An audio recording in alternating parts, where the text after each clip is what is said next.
Hey guys, welcome back to the channel super ideas में आप लोगों का एक बार फिर से स्वागत है। तो उत्तराखंड की गाइडलाइंस को लेकर बहुत सारे क्वेश्चंस थे, कब आएगी, अनलॉक हुआ कि नहीं। और हम उम्मीद भी कर रहे थे कि 4-5 डिस्ट्रिक्ट ऐसे हों जहां पे अनलॉक होगा। तो चलिए देख लेते हैं इस गाइडलाइंस को भी। कंप्लीट गाइडलाइंस आ चुकी है। तो वीडियो देखने से पहले अगर अभी तक भी आप लोगों ने चैनल को सब्सक्राइब नहीं किया है तो चैनल को सब्सक्राइब करें और बेल आइकन को प्रेस करना ना भूलें, ताकि जैसे ही वीडियो अपलोड हो उसकी नोटिफिकेशन आप लोगों को मिल पाए। तो ये डेट आज ही देख सकते हैं आप, 6 जून को आई है ये। तो कोविड-19 के संक्रमण के नियंत्रण हेतु कोविड कर्फ्यू के संबंध में, तो पहले जो लॉकडाउन था वो आपका 7 जून तक था। तो 8 जून से 15 जून तक ये प्रातः 6 बजे तक जो है प्रभावी रहेगा।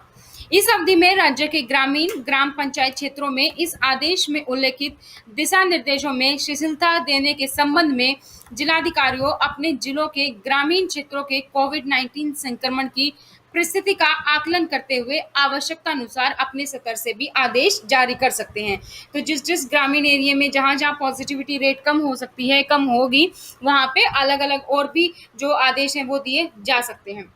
कोविड कर्फ्यू के मध्य कोविड वैक्सीनेशन का कार्यक्रम राज्य में जारी रहेगा। और वैक्सीनेशन हेतु आप nearest Covid vaccine centre first dose और सेकंड डोज लेने के लिए वैक्सीनेशन रजिस्ट्रेशन मैसेज और अदर प्रूफ आपको दिखाना होगा और आप फर्स्ट और सेकंड डोज के लिए जा सकते हैं।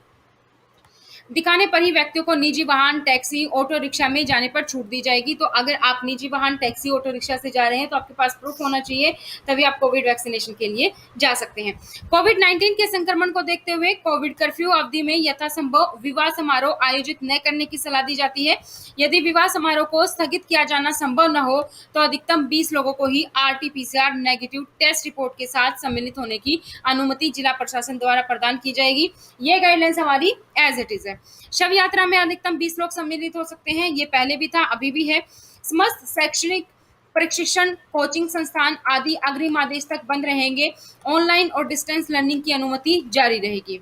ठीक है, ये हमारा एज इट इज था, पहले भी था, अभी भी यही है। आगे और देख लेते हैं गाइडलाइंस। समस्त सिनेमा हॉल, शॉपिंग मॉल, व्यापारिक प्रतिष्ठान, बाजार, जिम, खेल संस्थान, स्टेडियम, खेल के मैदान, स्विमिंग पूल, मनोरंजन पार्क, थिएटर, ऑडिटोरियम के स्थान तथा इनसे संबंधित गतिविधियां हैं, ये अगले आदेश तक बंद रहेंगी। उम्मीद की जा रही थी कि बाजार भी खुलेंगे, लेकिन अभी बाजार को लेकर गाइडलाइंस बंद करने की ही है।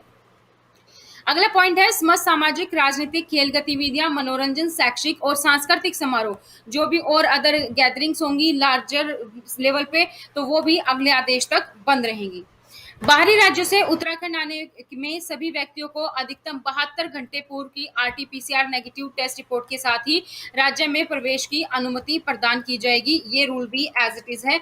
और अगर आप बाहरी राज्य से उत्तराखंड आ रहे हैं तो आपको smartcityderadun.uk.gov.in के वेब पोर्टल पर जाकर रजिस्ट्रेशन करवाना होगा और SOPs का आपको पालन करना होगा। बाहरी राज्यों से उत्तराखंड राज्य में अपने पैतृक गांव वापिस आ रहे प्रवासियों द्वारा कोविड-19 के संक्रमण के रोकथाम हेतु विगत वर्ष की भांति ग्राम पंचायत, ग्राम प्रधान की निगरानी में जो भी विलेज क्वारंटाइन फैसिलिटी होगी, आपको वहां पर रहना होगा आइसोलेशन सेंटर में। और आइसोलेशन पूर्ण होने के बाद जब आप में कोई लक्षण नहीं दिखेगा तो ही आप घर पर जा सकते हैं। और ये आइसोलेशन 7 दिन का रहेगा। इसका खर्च पूरा का पूरा स्टेट फाइनेंस कमीशन देगा। विगत वर्ष की भांति इस वर्ष भी जिला प्रशासन द्वारा आवश्यकता अनुसार क्वारंटाइन सेंटर्स का संचालन जिला स्तर पर किया जाएगा। उपरोक्त पर आने वाले व्यय का भुगतान स्टेट डिजास्टर रिस्पांस फंड के कोविड-19 मैनेजमेंट के मानक अनुसार और CMRF से वहन किया जाएगा। कोविड कर्फ्यू अवधि में नगर निकाय द्वारा समस्त सार्वजनिक स्थल तथा आवासीय क्षेत्र, bus stand, railway station, markets, मंडी आदि भीड़-भाड़ वाले स्थानों को निरंतर सैनिटाइज करवाना भी सुनिश्चित किया जाएगा। कोविड कर्फ्यू अवधि में निम्नवत सेवाओं से जुड़े व्यक्तियों, दुकानों और कार्यालय को सोशल डिस्टेंसिंग और कोविड सेफ्टी प्रोटोकॉल को कार्य करने की मदद छूट दी जाएगी, अगर आप सोशल डिस्टेंसिंग और कोविड सेफ्टी प्रोटोकॉल्स फॉलो करते हैं। ठीक है, इसके अलावा समस्त सेवाएं जो आयुष से संबंधित है, जैसे चिकित्सा, नर्सिंग होम, क्लिनिक, टेलीमेडिसिन, कोई dispensary, chemist, pharmacy, Jan Aushadhi केंद्र, चिकित्सा प्रयोगशालाएं, सैंपल गृह, फार्मास्यूटिकल्स, मेडिकल रिसर्च लैब या फिर पशु चिकित्सालय, औषधालय, क्लिनिक, पैथोलॉजी लैब, वैक्सीन और दवा की बिक्री, ये सारी चीजें जो है ओपन रहेंगी, जो भी मेडिकल लाइन से जुड़ी हुई हैं, आयुष से जुड़ी हुई हैं। वित्तीय संस्थान की बात करें तो बैंक शाखाएं 10 बजे से दोपहर के 2 बजे तक खुली रहेंगी। ATM, बैंकिंग बैंकिंग संचालन के लिए आईटी सेवा प्रदाता, बैंकिंग संपर्क, एटीएम संचालन और नकदी प्रबंधन एजेंसियां भी। सहकारी वित्तीय समिति, इसके अलावा इंश्योर्ड पर्सन को आवश्यक सेवाएं प्रदान करने के लिए employ state insurance corporation ESIC की शाखाएं भी खुली रहेंगी। पब्लिक यूटिलिटी की बात की जाए तो तेल और गैस क्षेत्र, जिसमें उत्पादनों का उत्पादन होता है, परिवहन, वितरण, भंडारण, फुटकर बिक्री शामिल है, पेट्रोल, डीजल, मिट्टी का तेल, रसोई गैस आदि।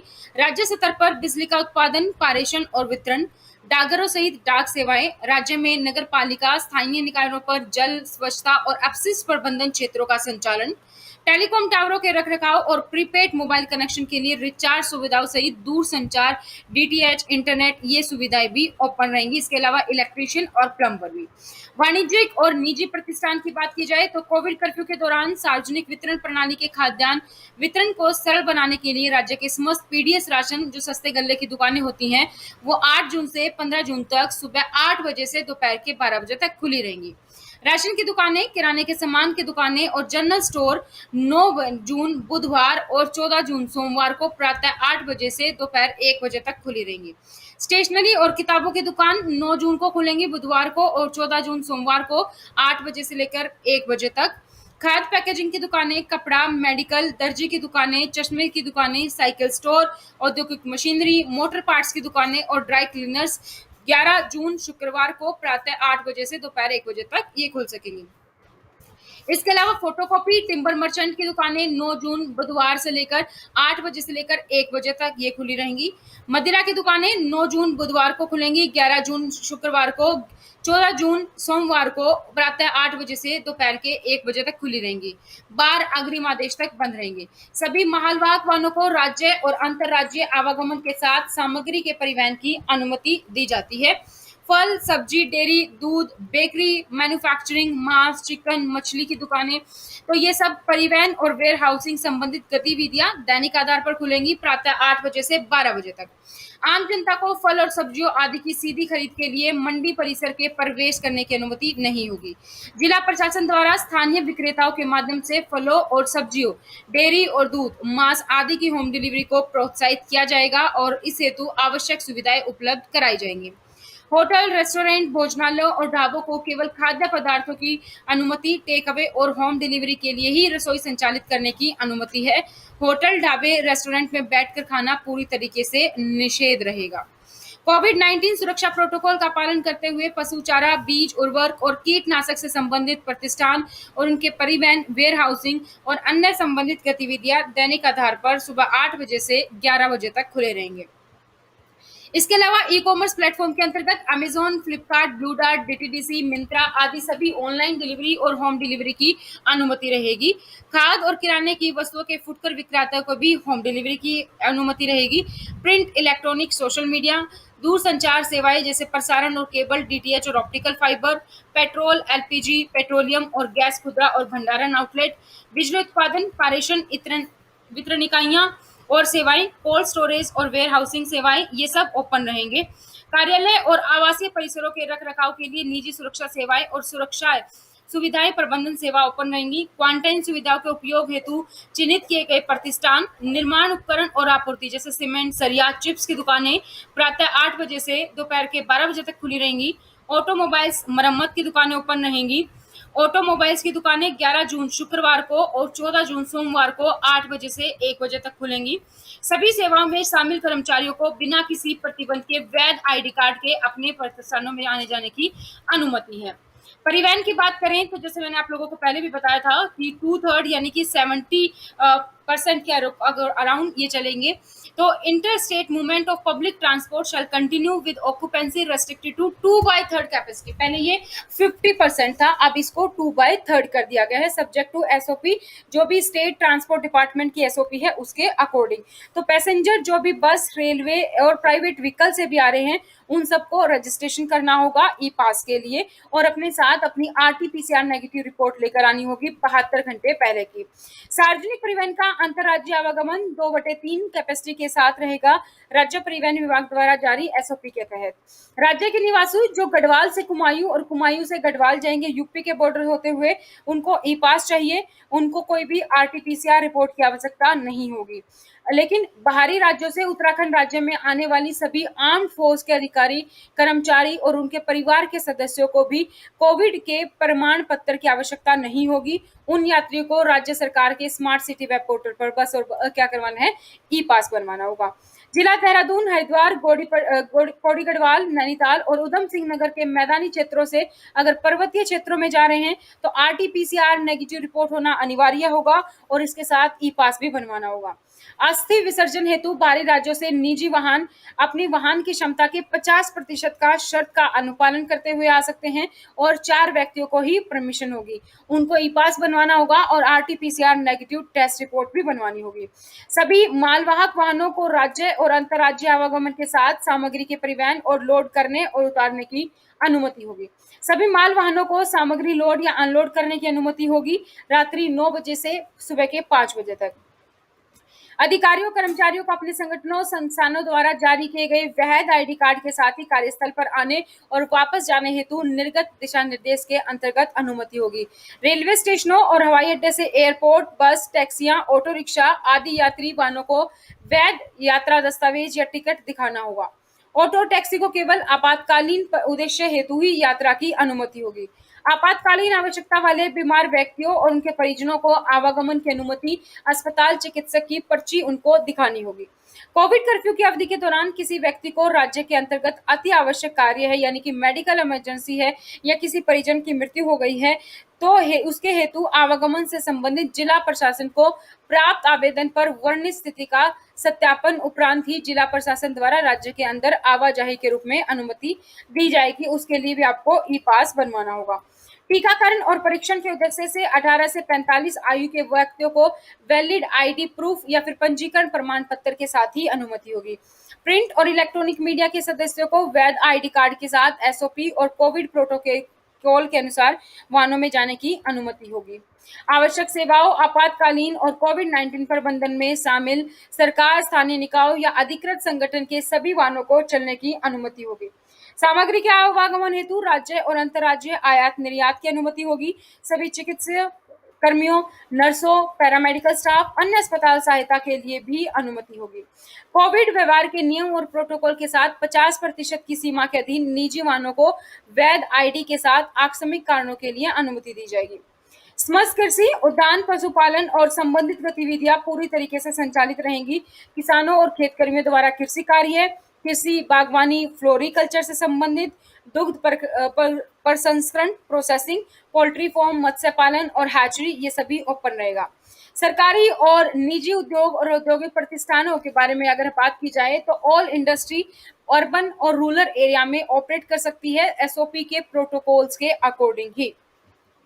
जिला प्रशासन इस बात पर निगरानी रखेगा कि उद्योगों द्वारा उनके संचालन में एसओपी का सख्ती से पालन किया जा रहा है। सरकारी और निजी क्षेत्रों में निर्माण गतिविधियों की अनुमति होगी। सभी निर्माण गतिविधियां और उनसे कार्यरत वाहन और मजदूरों की आवाजाही, निर्माण कार्य में कार्यरत श्रमिक कर्मचारियों को उनके घर से कार्यस्थल तक लाने और घर छोड़ने हेतु वाहन की व्यवस्था संबंधित ठेकेदार द्वारा किया जाएगी। जो भी ठेकेदार होगा वो उनके रहने का, उनके आने जाने का जो है व्यवस्था करेगा, या तो उनके आने जाने की व्यवस्था हो या फिर उनको वहीं पे कहीं रहने का इंतजाम हो। राजकीय और निजी निर्माण स्थलों में कार्यरत कार्मिकों और मजदूरों की आवाजाही हेतु भी कोविड प्रोटोकॉल्स का पालन किया जाएगा। तो office of government of India and it's autonomous and subordinate office will remain open. तो सारे ऑफिस जैसे कि रक्षा, केंद्रीय सशस्त्र पुलिस बल, स्वास्थ्य और परिवार कल्याण मंत्रालय, आपदा प्रबंधन और प्रारंभिक चेतावनी एजेंसियां, आईएमडी, एसएएससी, भारतीय विमानपत्तनम, रेलवे, राष्ट्रीय सूचना, ये सब ऑफिस जो हैं ये ओपन रहेंगे। इसके अलावा और भी ऑफिस जैसे police, home guard, PRD, civil defence, fire and emergency services, वन कार्यालय सारे ओपन रहेंगे। विधानसभा सचिवालय, आवश्यक सेवाएं करने वाली सभी निदेशालय ओपन रहेंगी। सभी कर्मचारी जिन्हें राज्य सरकार, प्राधिकरण या जिला प्रशासन द्वारा कोविड-19 की ड्यूटी में लगाया गया है वो, और उसके अलावा जिलाधिकारी, अतिरिक्त जिलाधिकारी आवश्यकता अनुसार किसी भी विभाग के कर्मचारी और अधिकारियों को भी कोविड ड्यूटी में लगा सकते हैं। अगर बात करें प्राइवेट और सिविल सेक्टर की तो निजी, कॉर्पोरेट और सिविल सोसाइटी क्षेत्र में कार्यालय बंद रहेंगे। ऐसे कार्यालय अपने कर्मचारियों के लिए घर से ही काम को प्रोत्साहित करें। इसके अलावा जनरल गाइडेंस है कि सार्वजनिक स्थान, कार्यस्थल और सार्वजनिक परिवहन में यात्रा करने वाले व्यक्तियों को फेस कवर करना है, सोशल डिस्टेंसिंग बना के रखनी है, सार्वजनिक स्थलों पर थूकना गैर कानूनी है और सार्वजनिक स्थलों पर जो भी है पान, गुटखा और तंबाकू भी खाना मना होगा। तो ये सब है। और इसके अलावा 65 वर्ष से अधिक व्यक्ति, जो 65 वर्ष से अधिक आयु के व्यक्ति हैं, वो घर से ना निकले और ना ही 10 वर्ष से कम आयु के बच्चे, पर्सन विद कोमोबिलिटी, जिसको भी कोई ज्यादा बीमारी है, शुगर है या हार्ट की बीमारी है, वो लोग ना निकले। गर्भवती और स्तनपान करवाने वाली महिला को भी घर पे रहने के लिए सलाह दी जाती है। अगर इनमें से कोई भी नियम का उल्लंघन होता है तो किसी व्यक्ति के खिलाफ आपदा प्रबंधन अधिनियम 2005 सेक्शन 51 से 61, महामारी अधिनियम 1897 और आईपीसी की धारा 188 के तहत कार्रवाई की जा सकती है। तो दोस्तों ये थी सारी की सारी गाइडलाइंस जो थी उत्तराखंड की। तो सारी गाइडलाइंस मैंने आपको बता दी है। मोस्टली जो गाइडलाइंस है वो एज इट इज सेम है, थोड़ा बहुत चेंज होके। तो ये आज 6 जून को रिलीज की गई है, जो कि आपकी 14 जून तक रहेंगी। 14 जून तक आपकी ये सारी की सारी गाइडलाइंस जो है वो पालन करना है आपको, सारी की सारी रहेंगी। ये आपकी 15 जून तक आपकी रहेंगी सारी गाइडलाइंस, 8 जून से शुरू हो जाएंगी। इसके अलावा जो भी अपडेट आती रहेगी किसी और डिस्ट्रिक्ट की, क्योंकि हर डिस्ट्रिक्ट अपने लेवल पे कर सकता है अलग अलग आदेश जारी, तो जैसे ही कोई भी अपडेट आती रहेगी वो भी मैं आपको इस चैनल के माध्यम से अपडेट करती रहूंगी। तो अगर अभी तक भी आप लोगों ने चैनल को सब्सक्राइब नहीं किया तो चैनल को सब्सक्राइब करें और बेल आइकन को प्रेस करना ना भूलें, ताकि जैसे ही वीडियो अपलोड होती है उसकी नोटिफिकेशन आप लोगों को मिल जाए।